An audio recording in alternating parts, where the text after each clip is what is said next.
This problem is about projectile motion when a projectile is fired from the horizontal, meaning it's fired from a flat surface at an angle. So suppose we have something that's fired at, here's our flat surface, and the angle it's fired from is around 30 degrees. And it is fired at 40 meters per second. So that's the information we have. We want to know how far this will travel. Okay, the first thing to do whenever something is fired from a flat surface at an angle is you make a triangle. So we're going to make this into a triangle, and we're going to try to solve for the y component and the x component using trig. To solve for the y, we use sine, because sine is equal to opposite over hypotenuse. So we're going to do the sine of 30 equals y over 40. And then to solve for x, we know x is equal to adjacent over hypotenuse. And so cosine of 30 equals x over 40. Now if you rework both those problems, it would be 40 sine of 30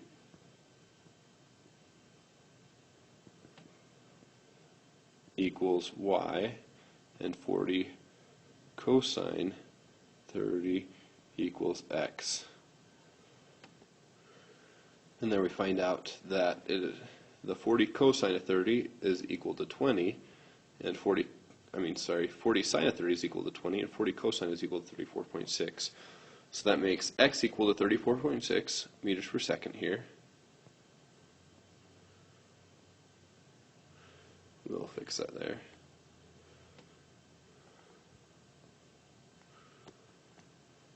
So that's going to be 34.6 meters per second, and the other one's going to be 20 meters per second. So we know that it is going at 20 meters per second upward and 34.6 meters per second sideways. So from here in this problem, we want to find out how long it's going to be in the air. And to do that, we're going to erase some of this other stuff we have here. From here, we're going to decide how long it's in the air by using the 20 meters per second. That's telling us how fast it's moving upward. So we know it's moving upward at 20 meters per second, and it's also slowing down due to acceleration at 9.8 meters per second every second, or 9.8 meters per second squared. So it means it takes roughly 2 seconds to stop it going upward.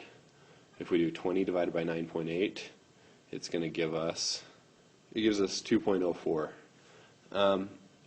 Now, that's how long it takes to get to the top of its path. So if you think of it, it's fired off, it's going through the air. That's how long it takes to get to that point right here. But it has to come back down, and that takes twice as long. So the real time in the air is going to be twice that 20 divided by 2.8, so it's going to be equal to 4.08 seconds. That's how long it's in the air. And we also know that it's moving along sideways at 34.6 meters every second. So we take this 4.08 here and times it by this x component of 34.6, and we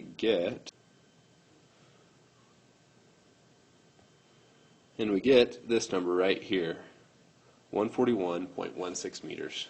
You probably don't need the 16 because that would be a little too precise. We don't have that many significant figures. You actually wouldn't even need that one. It should be 140.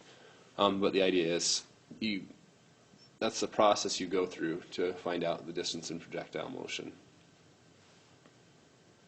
Now, if something's fired from a from a ledge or something like that, at a horizontal, just horizontally from a ledge, use a different kind of equation for that, and we'll talk about that in the other